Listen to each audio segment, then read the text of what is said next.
Hey friends, Allison Hillman here. I am the Allison and BTP by Allison Been There Photography, and this is another episode of Lady Boss Branding's 3-2-1 Blast, where I'm bringing you the best St. Louis has to offer in the way of small business. A lot of you know I am a wedding photographer. It is one of my specialties, and with that, I get to deal with a lot of venues, a lot of event planners and stuff. One of my favorites is who I have up next. Wes Rankin with Prismatic Events. Hello, my friend. How are you? I'm good. So Wes was actually the coordinator for the last wedding that I have done for the year since before crap hit the fan with the pandemic. And it had been a while since I had worked with a day of coordinator, and I forgot how much easier it made my job. So for those of you that are sitting there at home and you're thinking, why in the world do I need a planner? So the beautiful thing about Wes, and this is what I love about how you scale your business, is you literally have packages for almost every budget. And every single one of those things can fit for so many events. So nonprofits, weddings, so many. And we've done a lot of events together, my friend. We've done a lot. I'm a bride. I've decided I'm getting married. Why in the heck do I want a day of coordinator?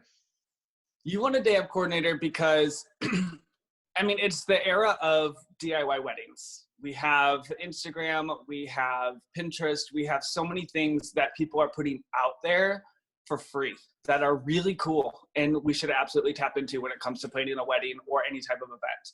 But the perk of having a day of coordinator is to have that person that makes sure it looks like what you want it to. So you're not putting that stress on yourself, on your family, on your parents, on a friend of a friend, or hiring somebody that maybe doesn't care as much or doesn't understand or hasn't done it a million times. And so it's always very interesting to me when people are like, but the venue has a coordinator, like, I don't think I need one. And I'm like, I hear you, but there are a lot of things that the venue coordinator is not going to do. Or that's out of their job description. And it's my job to make sure that everybody works together that day. It's my job to make sure that coordinators' jobs are to open the doors and make sure you don't break anything. Correct. And a lot of times they'll help you down the aisle, or whatever. But I would take a venue coordinator job. I like that. I would do that. But I think that the buy-in for them to make sure that your day is like truly, truly spectacular is not as much as it is when you have a coordinator. When you have a coordinator, that person, shows up 30 minutes before they're supposed to at your house, making sure you have everything you need, make sure your emergency kit is where it needs to be. And just grabs your wedding photographer a Gatorade if they need one. Right. Is just there to make sure that everything is smooth. And it's their job to say, I can do that. Give me a minute. Yep, let me look into that. And so those things that pop up, because everything pops up, because you can be the most meticulous person in the world. And we got lucky with our last wedding. They were very, very organized. There's a spreadsheet, y'all. There was still a lot of things, though, that were like, I don't know. And you need to be able to have somebody that you trust to just make that decision for you. And the cool part of the coordinator is they meet with you 3 months out. They meet with you a month before, and they're readily available to you, by phone or email leading up to your event. So at that point, they've heard you say once or twice something about the flowers that go in front of X sign. And so if it got left out or whatever, it still gets taken care of, or they understand your vibe of what you're going for and, what your deal breakers are, what you absolutely have to have perfect, and it's just, I've been to weddings where like the family is in charge of doing those things and they happen and they're really beautiful weddings. But it's, the mother of the bride out there setting up centerpieces versus being with you. So it actually takes your family away from you versus letting you have that day with your family and have that total stress-free environment. And it's such a cool thing. So that's why I think it's important to have. The brides or grooms are completely different when they have that coordinator, because you can tell the ones that have, my cousin's been to a lot of weddings and been a bridesmaid in a lot of weddings. I'm just going to let her do it because she's not going to be a bridesmaid in this one. And this gives her a role. but then that person always you can see their wheels turning, wondering, is this actually going to be taken care of? Is it going to be what I told her to do? And right. Well, and time management comes into play too, because those are also attendees of the wedding. And so it's not like you have somebody that is like, they're dressed in all black, remains invisible for the event, and, you know, just notices those little things, you know, to the point of just making sure that like the bride and groom have water at the reception, right. or the grooms or the brides, you know, make sure the couple has that. And so, but it's funny because it's a really hard role to sell to people, because everything else costs so much when it comes to a wedding. You say you're getting married and it's an automatic upcharge. And that is the unfortunate scenario that we're in, because it's a once in a lifetime thing. It's not like people have been married several times and are like, oh, I'm never getting married without an event coordinator again. It's, you know, it's generally their once, maybe twice, you know, and so they don't necessarily see the value in it until afterwards, which is why referrals are so important. You don't just do weddings. What else do you do, my friend? This is it's a slippery slope. I'm passionate about creating events. So whether you call it a wedding, whether you call it a fundraiser, whether you call it a drag show at a local bar, anything that involves people and making sure things happen the way they're supposed to happen, that have a theme, anything. I mean, I've done business office parties. I've showed up at somebody's house because I also am a performer. And I do drag. And so I've showed up at somebody's birthday party before, you know, and entertained for 2 hours. And then, you know, so it's just, not to say I'll do anything, but it's just any event-based scenario, any celebration, anything like that, I want to be a part of it. Absolutely. And you are someone that gets to know your clients. You ask all the right questions to make sure that you know what's important to them and know exactly what they're trying to accomplish, so that from start to finish, this event, whether it's the happiest day of their life, baby shower, wedding, party, whatever, it's exactly what they dreamed it would be. Actually, it ends up being more, because you think of things that they hadn't thought about. So, well, it's cool too, because I really I did some like a wedding coordinator assisting for some larger budget weddings, you know, for another company. Mm-hmm. And it was cool because they were a big company, but they weren't in it to consistently upcharge people of, oh, well, we can rent that and then we can tack on a rental fee, whatever. Like, it wasn't like that. It was like, hey, like, yes, you could absolutely buy this really cool ladder to do all of your favors on, or I can make it for you for $20, you know? And so that really got me thinking, you know, I've done, you know, we did a gender reveal party and I did their reveal box for them. And it was like supplies and then whatever, because I was already working their party. So it was like just part of the service that I did, you know, so it wasn't about how much money can I get this person to spend.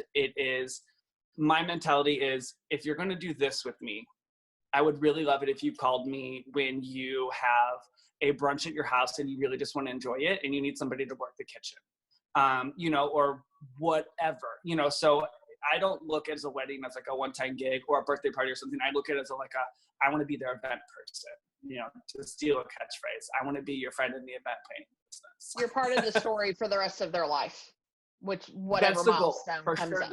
The goal is that, you know, that I find those people who, you know, when it comes time to celebrating, they're like, we should call Wes and see if I brainstorm some stuff with him or think about what we can do, you know, and depending on the venue and where it's at, like there's a lot of things that could be like, oh, well, we could just use this for that, and that can, you know, this table could work for that or whatever. So I will pat myself on the back and say that is something I'm good at. All right, you know me, I don't like to brag. You didn't let me give you a compliment. You literally cut me off and went into thinking it was a question, and I was giving you kudos, but that's fine. I'm sorry. It's okay. And folks, as I always say, you have to keep business personal, especially if you're planning an event. You want to have someone that matches your values, matches your personality, and just what you're trying to get done to make sure they fit into your day. So let's jump into the 3, 2, 1 blast questions. We'll get to know Now that we know Wes on the prismatic side, let's get to know him on the personal side. Are you ready, my friend? Yeah. Let me get the timer going. What motivates you to work hard? A successful accomplishment or successful goal attained.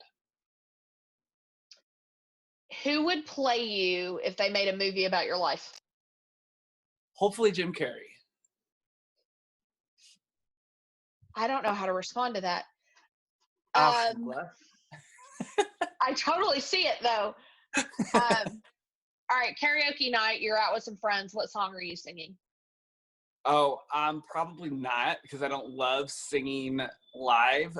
But if I had a standard to go to, it would probably be like a musical theater song. I like the "You'll Be Back" song from Hamilton. It's a good one. It's easy, fun, and it's like a big group number, so I don't have to feel like I'm up there by myself. Do you collect anything? Outside of wigs, coffee mugs. Okay, that's true. Anytime I go on a trip, I bring a coffee mug home with me, and when I make coffee in the morning, I open the cabinets. I'm like, where do I want to go today? If you could live anywhere besides St. Louis, where would it be? Next to a body of water. Cool. What's your favorite drink? What kind of drink? Either one.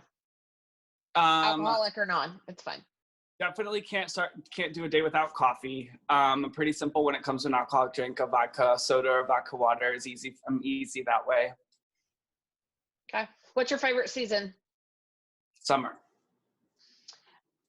Who was your favorite teacher in school and why? Oh man, you're putting me on the spot. Amy Kern, she teaches at Parkway West. She's still there. I only had her for 1 year. She was our theater teacher. And it was a tough transition because she was there my senior year, and I had grown to love my theater teacher prior to her.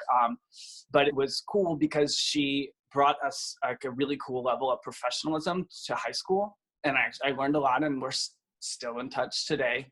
So it's very cool to be able to have that bond still afterwards. But I also really dug my class principal as well too.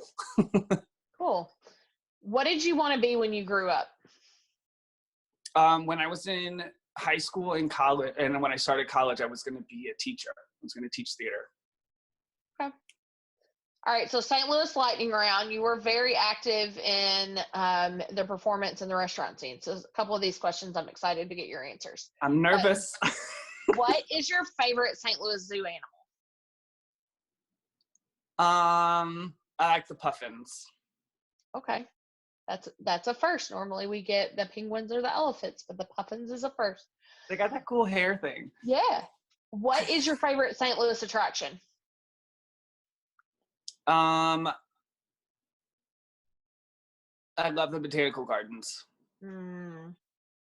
But I also have not been to the aquarium or the wheel yet, just due to timing and weather. So I do think that I will love hanging out there this summer. I haven't either. We should make that an Uncle J state after this is over with. Perfect. Done. So friends come to town, not from St. Louis, and they say, show us the city. Where are you taking them? I'm 100% in love with the city I live in and the section I do in the Grove. So if my friends are coming to town, we're going to some of my favorite bars. We're hitting up some of my favorite restaurants. I love Sauce on the Side. The Grove is always getting something new and fun. So I feel pretty confident entertaining them within the Grove. But I also would definitely tour, go to Anheuser-Busch and sit at the beer garden, go to Schlafly Tap House. Cool. So you mentioned Sauce on the Side. I know that's one of your favorites. What are a couple of your other favorite St. Louis restaurants? I really love Bailey's Range, or really any restaurant in the Bailey's franchise. The Bailey's Range, their burgers, they just slap different. They're so good. And that's what I wanted yesterday for my birthday, but they were closed. So it's on my list for when they open back up. Perfect. Thank you so much for joining me. You're one of my favorites. Folks, remember, every time that a small business owner makes a sale, they do a little happy dance. So make sure you're shopping local and putting a little groove back into our world. Have a great day.